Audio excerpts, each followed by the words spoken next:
Olá, eu sou Sara Magalhães Dias e justamente com o colega Kreiser Gabriel elaboramos o seguinte trabalho intitulado Processamento de brotos de bambu, potencialidades e possibilidades para o setor alimentício.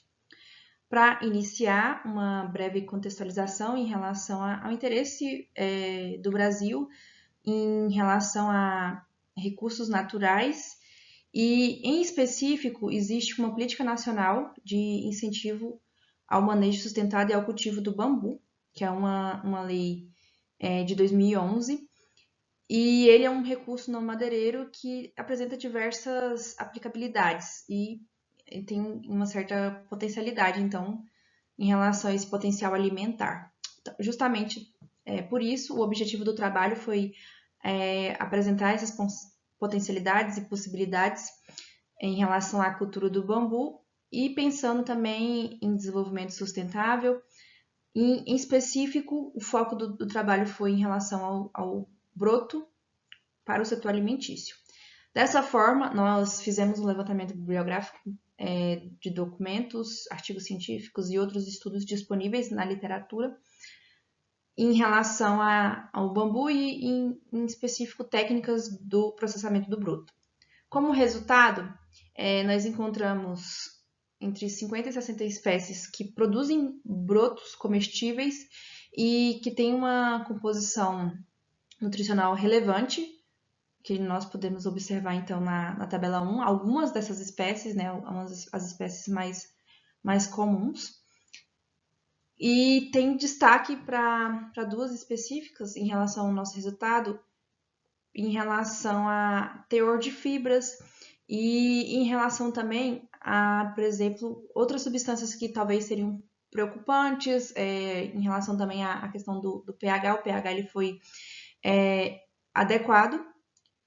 Outra questão também é em relação ao sabor, já que tem algumas substâncias que tornam o sabor diferente variando da espécie.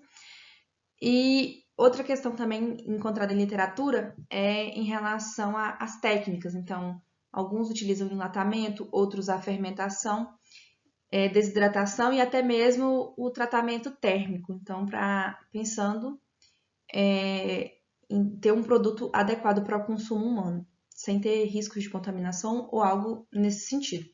Dessa forma, então, esses brotos de bambus, eles podem contribuir em relação à segurança alimentar, em relação à questão do paladar, de qualidade sensorial. E outra questão também é em relação ao processamento, no sentido de agregar o valor, de gerar diferentes produtos, então, agregar um valor do produto final, que na literatura houve um destaque para molhos, pastas, até mesmo para ingredientes de bebida, embutidos. E fora isso, tem uma questão também, uma preocupação em relação a esses autores, em relação à embalagem, para minimizar então as perdas nutricionais. Por fim, nós concluímos então, após essa pesquisa, que os brotos de bambu apresentam sim um potencial no setor alimentício e inclusive já geram diversos produtos de alto valor nutricional e um valor monetário, né?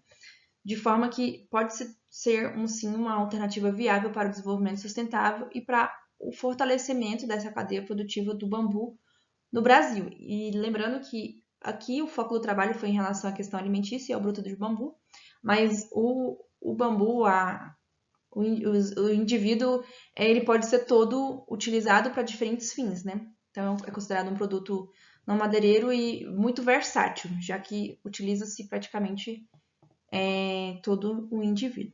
No mais, abaixo aqui estão as nossas referências. E é isso. Obrigada pela sua atenção.